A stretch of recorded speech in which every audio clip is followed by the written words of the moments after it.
Oh yeah. The Hangout on Air is live. Whoa! You were right. It's Classic. And somebody saw that. There's one viewer.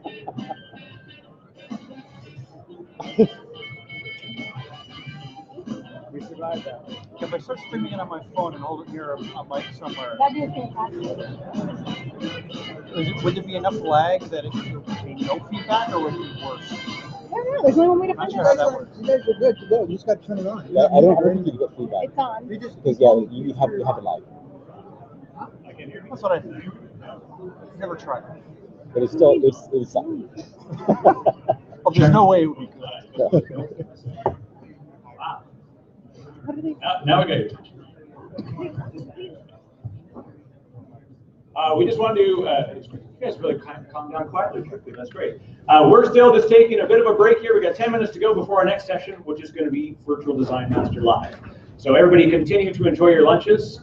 We wanted to thank everybody, especially now, because we have noticed that we are at a Toronto VMUG record. So far, we have 560 people on site, which is very, very cool. And it's a testament to all the community and all the dedication that everybody here has in coming to help to contribute back and make these great events. So we're just doing some preparation. We're actually live streaming this event. So anybody who's watching online, hopefully the sound is okay because we're doing it off an ambient microphone. But we just wanted to do a quick little test to make sure that we are live and working. So enjoy your lunches. In about 10 minutes here, we're going to start our Virtual Design Master Live, and hopefully everybody can stick around and enjoy.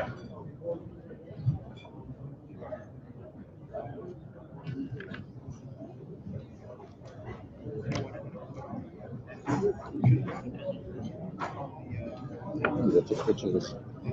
Medium reception.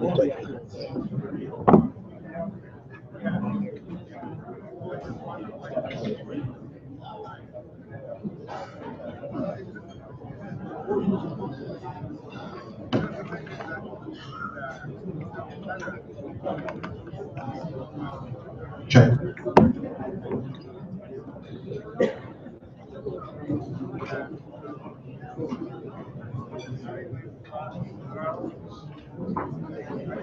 This is not going to like it.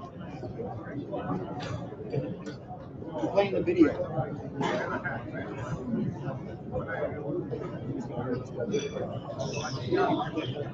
We got another tweet there from her. You don't want us to play it. We don't have to play it. No, there is no. We can make. I just like make things.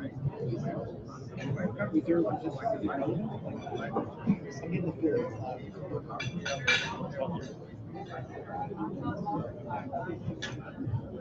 Maybe we'll go on there. That's what it's.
Okay. I just moved them out of the way so no one would sit in front of the camera.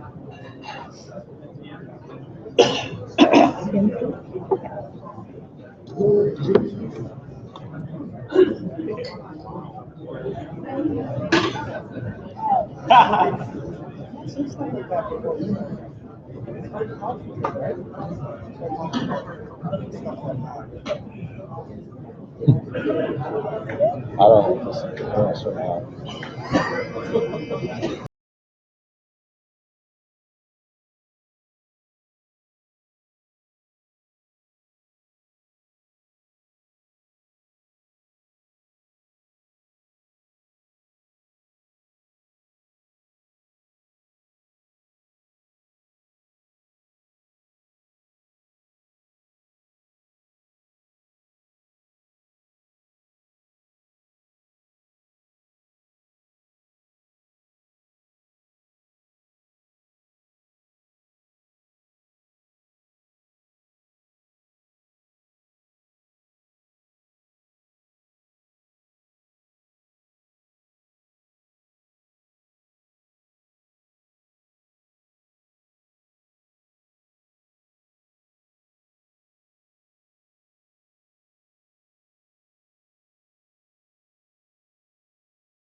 It doesn't matter. If you guys just want to go, it doesn't matter. Whatever you want.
We're supposed to have like a.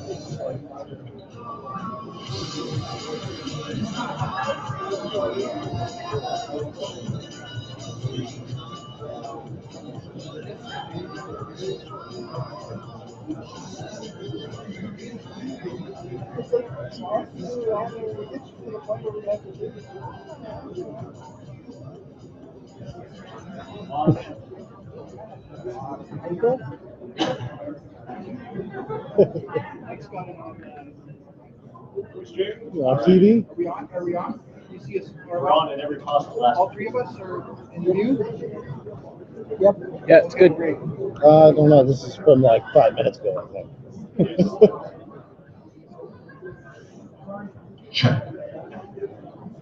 4 viewers. How many? That's 3 more than last night. Everybody can be congratulated that we're part of the first ever live stream at a public event that's ever happened for Virtual Design Masters. So this is kind of a cool event for us. We'll explain exactly what this is all about for those that don't already know. So, Angelo, you want to get us started? All right. Well, thank you everybody for coming here today. Both, as VMUG attendees, it's a very important event for us. And Toronto, Angelo and I and Mike have been co-leaders of the Toronto VMUG, and it's a very exciting thing to look out and see familiar faces and new faces. And we also do this little thing on the side. We came up with this interesting concept. because we said there's all these neat reality shows, and we thought of an idea is why isn't there a technology-oriented reality show? And this is how we came up with this idea called Virtual Design Master. It was kind of the idea of watching Ink Master or Chopped and merging it with a certification or understanding about infrastructure. Why not put people in a situation where they could have to take requirements, constraints, work within those constraints, and then come up with a design and see just how they would do it. We'd give them a fixed amount of time, and it was this neat idea that we had. What was more important was we thought, how can we make it fun? And not only we want to highlight the talents of the community that's around us and that's here today, but we wanted to take the idea of making it an adventure.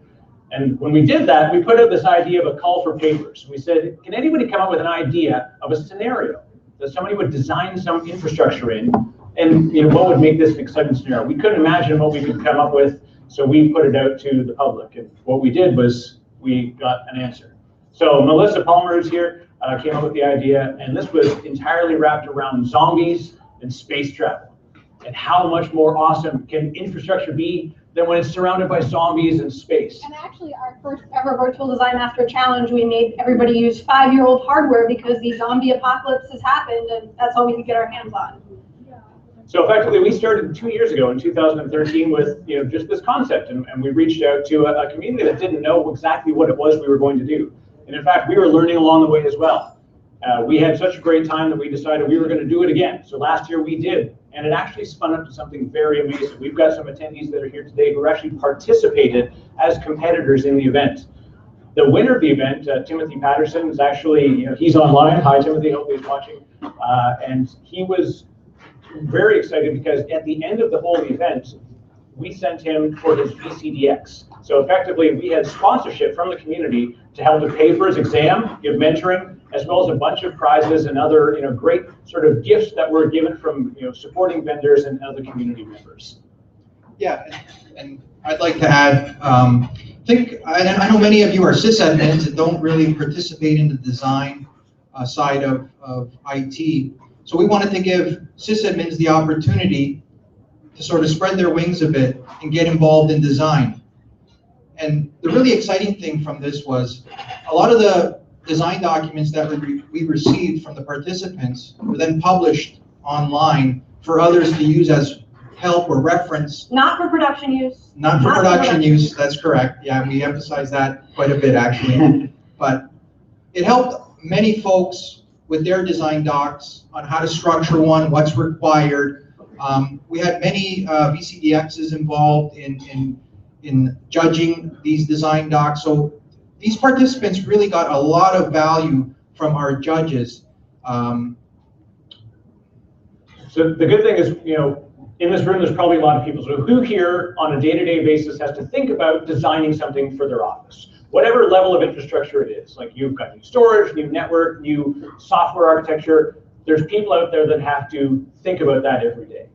What's also important is that there's people that may want to do that, and you maybe don't have the opportunity in the office to do that.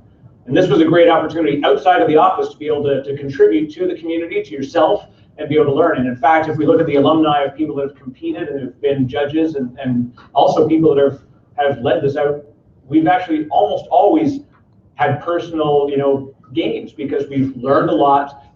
People have changed jobs. People begin to notice. We've had people that have actually interviewed and they've mentioned that, hey, we saw you on Virtual Design Master, tell us about that experience. It's really an odd thing, but the good thing was it told them that here's this outside activity, just like VMUG or just like any other community group where you could actually say, hey, it's like on my resume. It's very, very cool. And in fact, we've got noticed at VMworld, we were talking to the folks at Interop about a neat idea, and they said, we've wanted to do this, but for network. And so they said, would you guys like to be able to do that with us at Interop? And we decided to go all in. So we've done that. So in fact, in Las Vegas in April through to the end of, or the start of May, we are going to be on site at Interop actually in a booth and doing this very same thing over the course of 3 days. So again, it's very, very cool about reaching out to the community and finding great talents that maybe people didn't know that they could learn and participate like this. So some of you might be wondering, what exactly is the format for the competition? We have a number of participants. Last year, I believe, was 12 or thereabouts, 14, 12, yeah, something, or might be slightly less, I don't recall. It was last year. We have a number of participants that are challenged with a design solution that they need to come up with. They submit the design solution back to us, and then we hand that design solution over to a panel of judges. It can range from 3 or 4, and these are community judges. So these are VCDXs. Last year we had Josh Odgers, for example, as one of the judges. Judges would rate each design doc. They would come back to us to look at, and each judge would recommend one of the participants not to move on to the next round. As they continued on in rounds, it got harder and harder depending on the design challenge. Yeah. So it lasted over a 4 or 5 week period. Each participant had, I think, 3 to 4 days on average to complete a design. It was really in a short period of time, so they had to really commit a lot of time to it. And ultimately, we got to the one champion who ultimately became a virtual design master. And this competition, just to give you some scope, is a worldwide competition. So it's broadcast live on Google Hangouts. In last year's case, it was every Thursday night, broadcast live worldwide. And what I mean by that is we have participants in India, all over the world. And so we, as a group, also had some time zone challenges, having to accommodate those folks that are in other parts of the world. So that's just to give you a little bit of, idea of how broad and how large the scope of the Virtual Design Master competition reached. Just wanted to point out the creative team, of course, myself on top, and Melissa, who's the creative genius behind a lot of our storylines. So, we have the typical IT challenges, but then Melissa has this unique way of peppering in some really creative storylines. So in our case, it was the zombie apocalypse. This year, it's going to get really interesting, so stay tuned. Yeah, it'll be interesting. For example, last season in the first design, I said, hint, your design must be scalable for future use. So everybody's making these great big designs, these huge infrastructures. But the next challenge, I made them scale down to 16 unit rack, not scale up what they all thought it. So we like to kind of add interesting aspects to all our different challenges and throw lots of curveballs to our competitors. Yeah, and we get a lot of feedback from the participants about just how challenging they are. So that's really good. And then we have, of course, Eric. Everyone knows Eric, Disco Posse. So think like a virtual design master, and Eric and Angela touched on these a little bit. Our goal is to help community members further their design skills, whether you're in a design role today or you'd like to be in the future. For us, it's all about learning from each other and learning from our fellow competitors. It kind of turns into a little bit of a co-opetition where you see everybody on Twitter kind of helping each other out with the challenges from week to week. Like I said, and they said it's a great way to get exposure to design principles if you're not necessarily used to that sort of thing. And we have a panel of community judges, including VCDXs, and they like to kind of make you defend your design for a minute or two, and then they'll ask you questions, kind of like how they would on the VCDX defense panel. Now, what we're trying to really push home when we talk about the designs we do and why we feed into this and what the community brings to it is key design concepts. Again, you don't necessarily do this on a day-to-day basis, but at some point you may want to advance your own personal career, or your personal skills, and this is a great way to help to think like a virtual design master. And we talk about the different design concepts. This is actually taken from some of the VCDX, sort of key guidelines. And there's 3 ways to think about when you do your design. There's a conceptual model, and this is the idea of actually taking real client requirements and then putting them up against a solution. If you don't understand what the requirements are, then ultimately you're not designing for anything. It's technology for technology's sake. It's cool and all, but it doesn't actually solve a real business use case. And that's what's most important about what you're doing when you're doing a design. The logical design, of course, is how I would say reading these sentences, so I don't. It's basically how all of these solution components relate to each other. It's a logical, very sort of flowchart view of how things are going to interact. Now, typically we don't start out this way. A lot of times when we're doing our designs, we kind of start bottom up. We think like, oh, here's a piece of hardware, here's another piece of hardware, we're gonna put them together in a rack, we draw pictures of racks. And that's the physical part of the design. So all of these three things are very important. And in fact, they come together in one overall design document and one overall design concept. So understanding the physical interaction is very important. I've done it. I've built designs for systems and then put the physical systems into place and said, wow, there's not 6 network ports in this server. Wow, I've got a real big problem now because I had built all these redundant networks for management and for actual workload, and I realized, oh, this was a problem. And that was a learning process that you had to go through. In a logical design, it made sense. You know, we knew how we wanted these compute and storage and network to interact. So when we talk about design concepts, this is why it always goes back to these fundamentals. And then the two very important things that you're going to see is requirements and constraints. This drives every design decision you make. And in fact, they're iterative. They change on the fly. Sometimes as we roll things out, you may find that your requirements have changed. Your constraints may also change. Your requirement is something, I need to be able to have 1,000 people to have remote access on VDI because it's Toronto and it snows a lot and it sucks.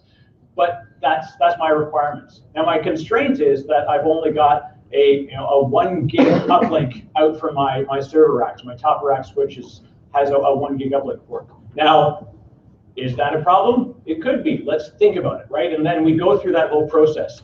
And again, you think of it conceptual, logical, physical. Always try and think about it in these 3 stages because each one is going to be equally important in the end design. So now we need a volunteer from our studio audience. Who wants to come up and do a design based on this scenario we have?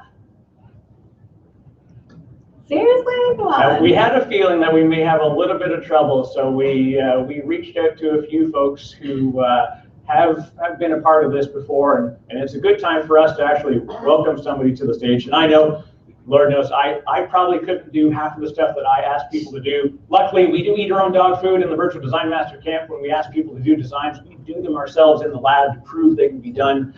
It's horrifying, but they can be pulled off. But when we talk about live designs, we wanted to sort of go through concepts. And we have with us, luckily, on 2 stages, he's very familiar to us.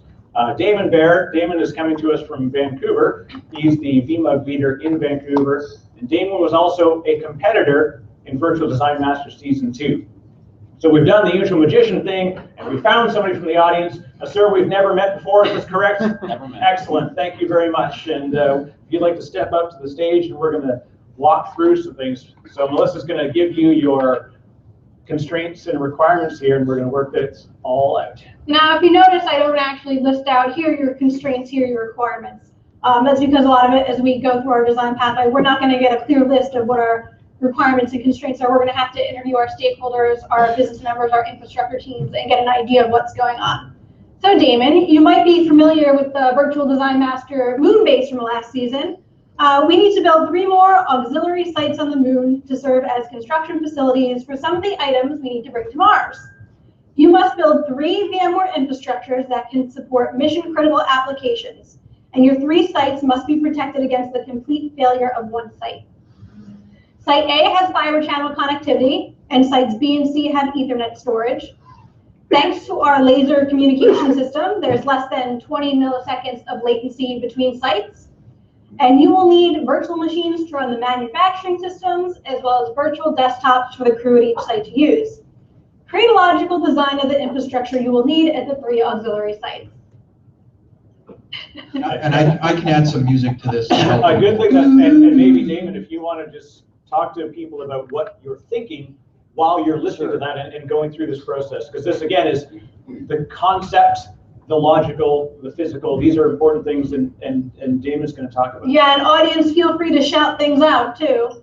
See, what I'm basically going through is while they're talking, I'm trying to visualize what the scenario looks like so that I can determine which aspect of what's being said is either a risk, a constraint, or a requirement, which I actually haven't put up over here. I mixed some of the constraints and the requirements. Can you take black on? Black Oh, yeah. So hopefully we can see. We apologize for the folks that are online through that little tiny camera there, that the whiteboard may not be entirely visible, but hopefully you can use theater of the mind. We can walk through this. All right, so I'm going to map this out over here to risks. You can probably see that a little bit better.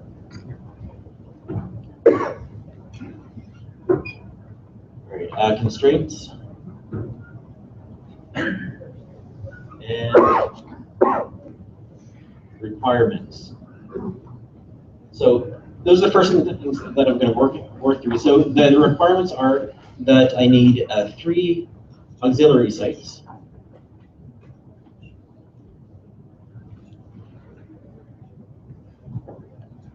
Okay, and they need to, a constraint is that they need to have fiber channel and...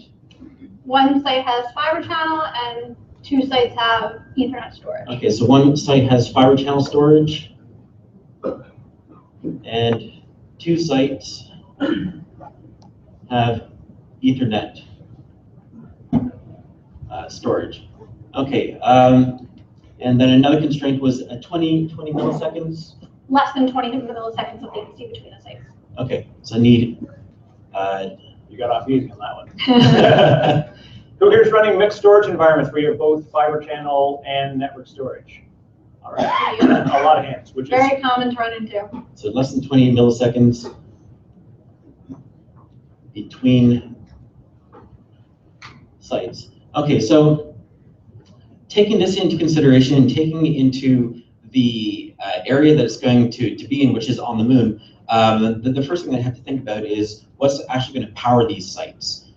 So a risk is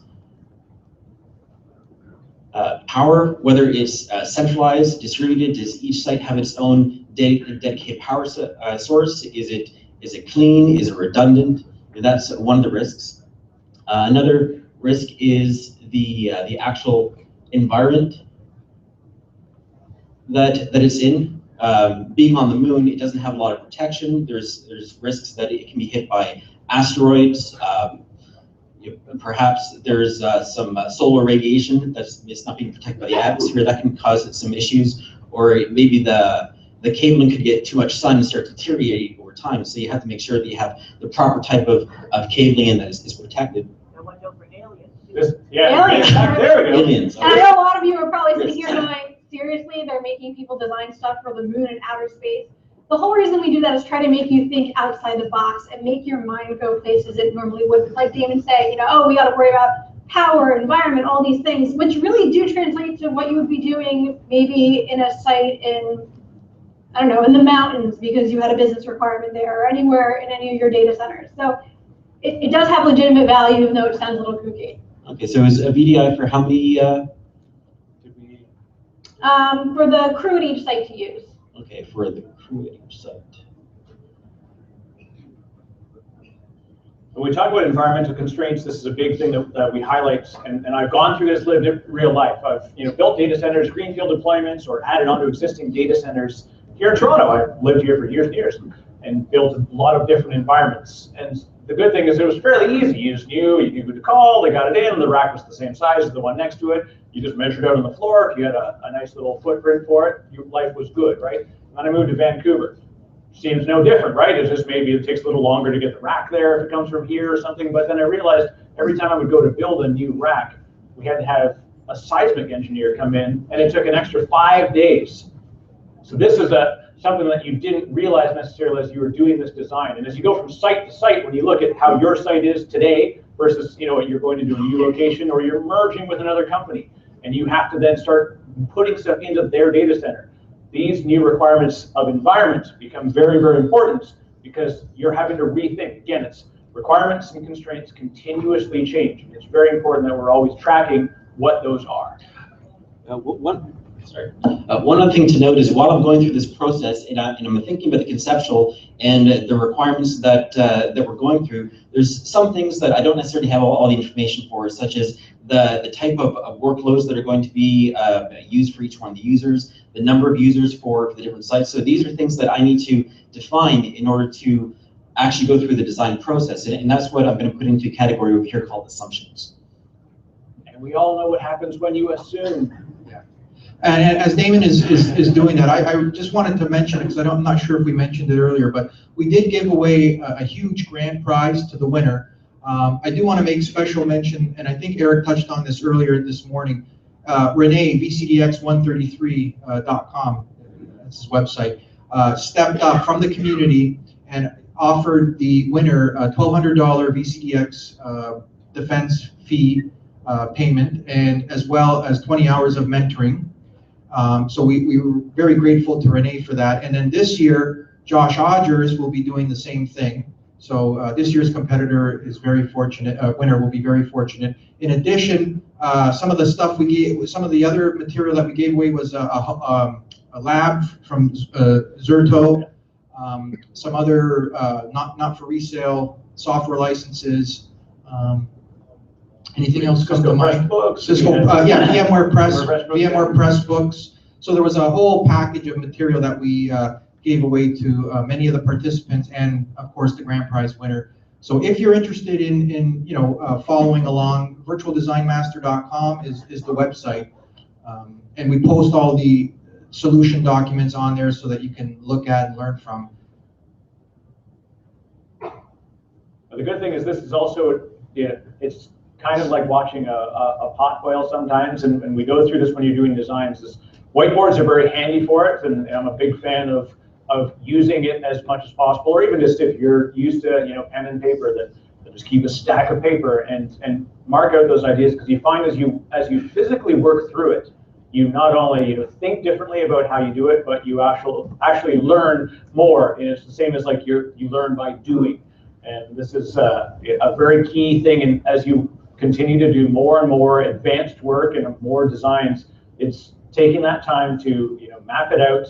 Then it makes you think, so that when you have to explain it, and you're sitting in a boardroom trying to explain to an executive how you're going to spend $1.2 million of their money on some new storage and network infrastructure, they're going to say, why did we do that? What were the decisions you made? And even more so, worse, you're going to have to explain it to the sysadmin who's like, I don't want to change my network gear. I don't want to change my storage gear. We've got a lot of different personalities involved. And so it's good as we walk through this process and you get used to doing this, then it's very helpful when you've got to sit in front of those audiences. Sometimes we do it here. We're lucky that we talk to big rooms like this and lots of really, really great technologists like yourselves. So you don't necessarily have the chance to bounce ideas off of 50, 100 people. So sometimes it's good to even sit down with a colleague and go through these things. Maybe any questions about the competition? I can field some now if anyone has any, while Damon's working hard here. This is really tough, guys, being put on the spot like this in front of 400 or 500 people. This is really tough. So this is definitely hashtag no pressure. Yeah. And if you're sitting here going, I really want to learn more about design, but I don't really know if I want to be a part of this reality show thing. Like the guys mentioned, we put all the information on our website, so there's nothing stopping you from going and looking at the challenges and taking a crack at them yourselves and trying to write out a design. Yeah. So we have an important community that's here today as well, and both here, at network events and other, just online. We're here. We had our Twitter and our blogs here. We're always looking for opportunities to share our experiences. There's a lot of meetups. I've been doing a lot of work with OpenStack, and so I had to get around. It was toughness. I mean, we're at a VMware user group. There's not many OpenStack users. So next thing you know, I go to an OpenStack meetup and realize, there's a bunch of people sharing stories and how they're actually doing physical deployments there. And that was them, presenting this concept of what was their design, what were their requirements, what were their constraints, where did they hit problems at scale, and then finding resources that they used. And so ultimately, we've got this great community, and I said we're heavy Twitter users, so that's a good way to reach out and find people. We've been lucky, through this event that we can get access to people directly and then indirectly through other ways that people continue to meet. How's it going, Damon? I'm working on over here. Okay, so some things that I'm considering over here are first of all the number of users for each one of the sites. I'm thinking that there's pods of around 5 or 6 people to each one of these sites, but the thing is, they're not going to stay inside the site because it's a moon base. They need to go exploring and research stuff. So they're going to actually have to go outside of each one of these pods. So in order to continue with the communication, they need some kind of wireless. So that's why I was thinking that there needs to be some kind of a wireless connectivity in between the different sites. But if I'm going to be running Ethernet cable and fiber channel between the different sites, then I should have that as well. So primary connectivity would be Ethernet between each one of the sites. I'd have fiber channel storage over here, but I would also need to have the ability to connect to the fiber channel storage from another site. So I may have fiber channel connection that's going over to this site as well, so that the computer can take over the fiber channel connectivity over here in case that there's a fail. So that would be my secondary site. And then if I have a third site over here, perhaps that's the DR site over here. I wouldn't necessarily need compute. But if I did have compute, that could be extra. It wouldn't necessarily be part of the main cluster, but it still could be there available, because when you're on the moon, you can't really get a drop shipment from a vendor in 4 hours. So you're kind of limited to what you have on site. So I may have extra parts over there, or servers that are not part of the initial cluster for the VDI, or just on reserve. Now, looking at how it's actually structured, I need to convert the logical area over here to a physical. So that's where I'm starting to go down the different parts of over here for the connectivity. I need to have for the primary site a fabric switch, an Ethernet switch, a SAN, a compute.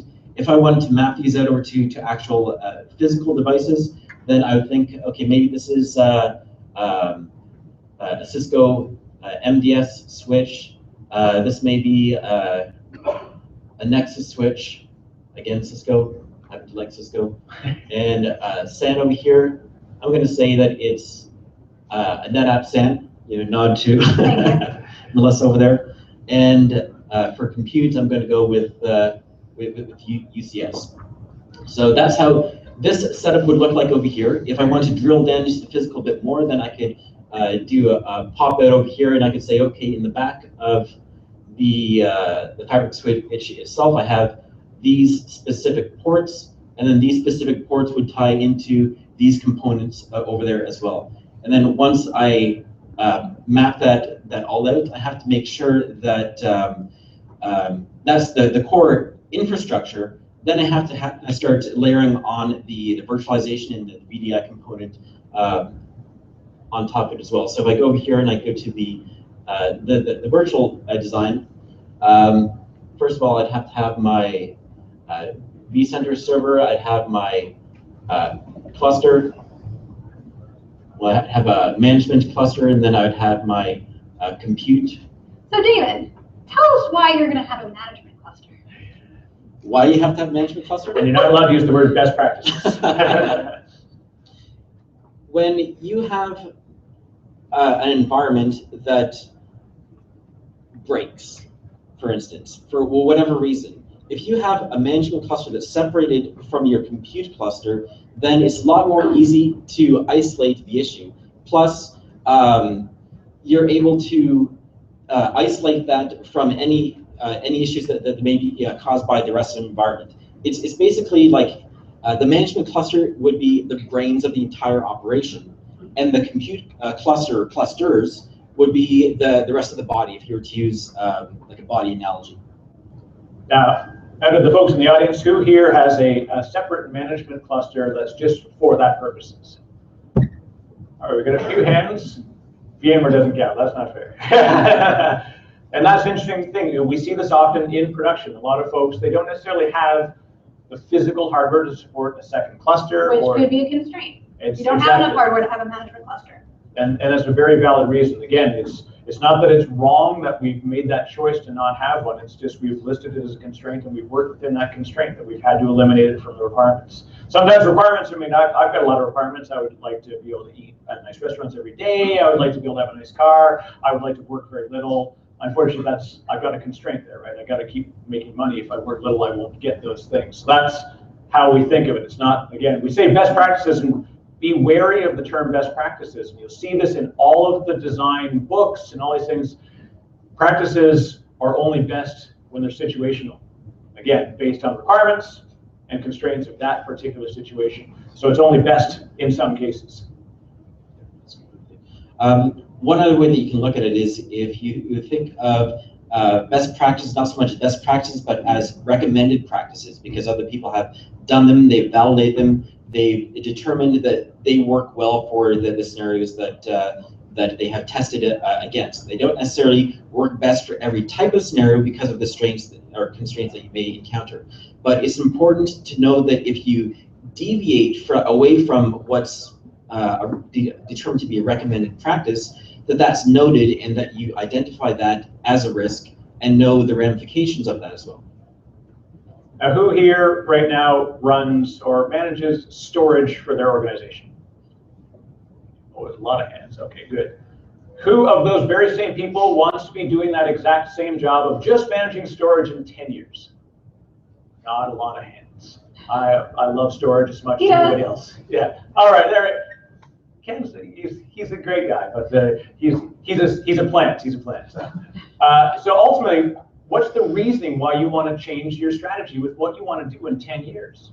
And more importantly, how are you going to do that? And that's why when we look at what Dave is doing and what we've sort of picked up along the way is if you're doing a lot of storage now, it's not that you're locked into doing storage. It's that you're really good at that, and that's what you're doing today. But maybe you want to think about compute, networking. You want to think about applications. There's other areas where you're going to start to expand how you think and how you design into, so that you can move over to the network team and expand your knowledge. Yeah, and I think you know the final goal in this exercise here is not necessarily the final design that's produced. It's just how do you think through getting to that final design is what we're trying to expand upon here and trying to get folks to understand and learn. And the great thing is, even if you're just dabbling in something like Virtual Design Master and you just start applying design principles to, your everyday kind of things. Okay, I need to deploy 50 VMs for this project, and it's something you would do every day, but you take a step back and say, I'm going to go back and kind of apply a design methodology to it. The more you do it, the more it will become habit, and you'll just train yourself to think like this. And before you know it, you'll just be, you'll get a new project, and you'll be jotting down the risk, constraints, requirements, assumptions, and it'll become second nature. As far as network is also a very important thing. Now, we see a lot, and we've hopefully attended some of the sessions. Who's attending some stuff on like vSphere NSX or VMware NSX and other networking components today? Wow, it's a light room. That's why Ken's happy, because there's a lot of storage people here. So that's an interesting thing. We may not necessarily have the audience that really can consume that level of networking. NSX is a phenomenal product and what it can do, but maybe we're not quite ready for it yet. We don't have the business use case that's going to map against that, and that's good. Again, in 10 years ago, if you told somebody you were going to deploy VMware in production, they'd have laughed you out of the room. Now today, no one thinks about it. There's 550 people here today who've deployed VMware in production. Assuming there's a certain amount that maybe haven't, or maybe there's here just to check it out. But ultimately, it's grown in its stability. Now in 10 years, I don't know that I'm going to be deploying VMware in production. 10 years is a long time. 2 years is a long time in technology, right? But it's also depending on the speed of your organization. Again, it's one of those things. So if you're, out of those people that are using storage, who's using network-based storage right now? Okay. Now, out of the network storage, folks, do you understand the networking components and the networking requirements for your storage infrastructure? Define understand. Right. So that's an interesting thing. What are the requirements for your storage? If you're bringing in a piece of, NAS, in order to run your storage hardware, then you're going to say piece of hardware to run your storage NAS. Then what you've got to think about is, the physical requirements. Damon highlighted there's however many ports on the back of his switch, and that's important because if you bring in a NAS and you want to get, aggregated uplinks from it, then you've got to think like a network admin. Now, out of the storage networking people, how many of you also work on the networking team? There's actually a few coming. Yeah, there you go. So that's a good use case where you know that you've got a little bit more control in that environment. Now imagine you work in a traditional sort of siloed infrastructure where you have a network team and you have a storage team, you have a VMware team, you have a Hyper-V team, and they all work in different business units effectively in IT. So you've got to be able to present to your network team why your NAS has to be physically located in one location, what kind of requirements it has. And that's part of, again, what we've we look at when we do these designs is you have to know what the physical requirements are, what the conceptual requirements are, is how you're meeting the business objective. And then the logical, again, same thing, is understanding that flow. Your compute is in rack 1, your storage is in rack 12, but you've got fiber channel maybe.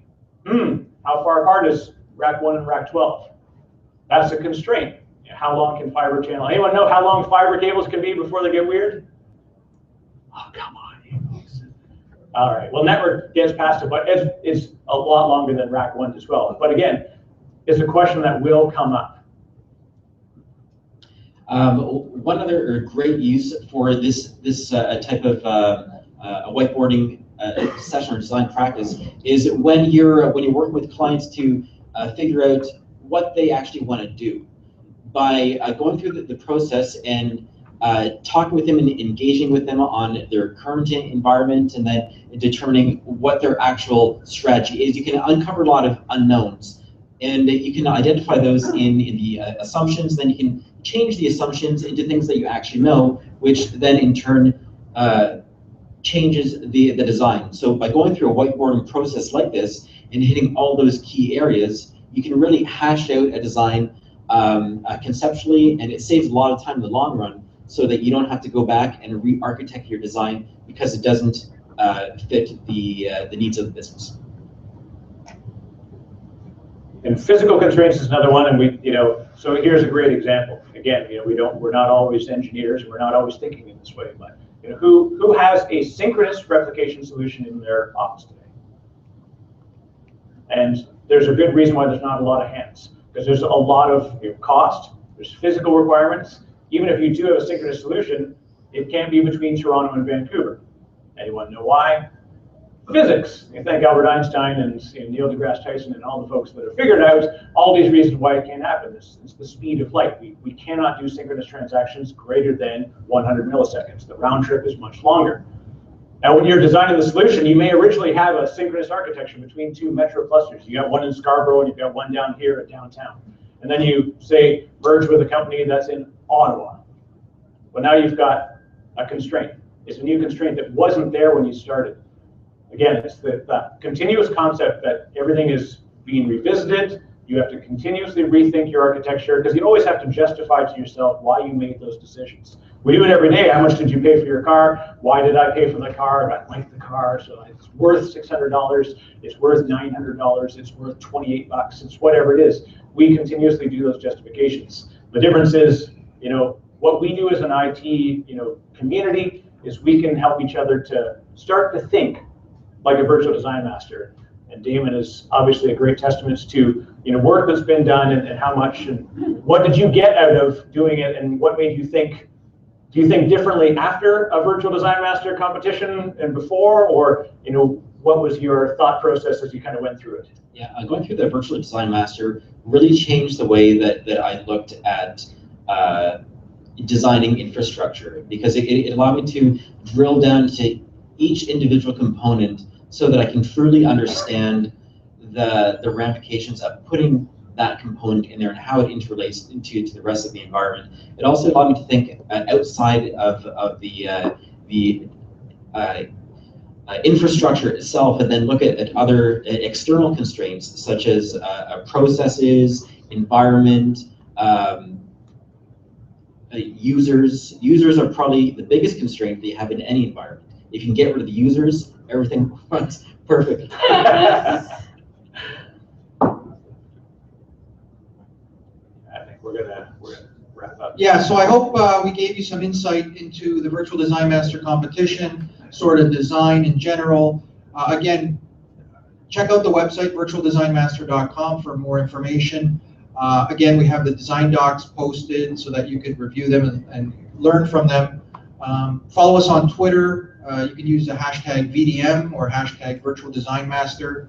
We have an exciting year this year, so look for us in July, and it's going to be exciting. Yeah, we've had a lot of other community members who haven't been able to make it today. We've got folks that are from different VMUG organizations in the US and in Europe, and we've had folks that came from outside of it that just sort of happened upon us. That's how some of us, sort of discovered these communities. And again, What's important is that we are a community. If you'd like to learn more, not just about what we do and what Virtual Design Master is, but if you just want to talk to somebody about, I've got this idea, I want to run OpenStack, come and see me. I want to run VMware, come and see Angelo, come and see Melissa. Talk to us. We're always open wherever possible. Coming to these groups is a great way to do that. We want to encourage helping you in order to make your day-to-day better. Because I know making my day-to-day better was my entire purpose of being a sysadmin. It was answering business use cases and business requirements and just making my day so that I didn't have to get a phone call 3 o'clock in the morning to say something went sideways. So this is why we're here, and thank you everybody for coming, and thank you to Damon. Yeah, can we thank you for spending time with us? Can we give Damon a big clap? Thanks.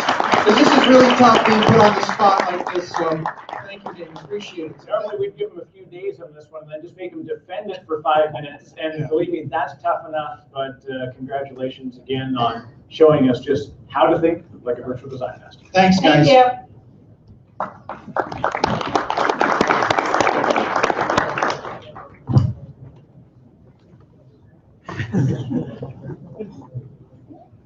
We have 13. Wave hello.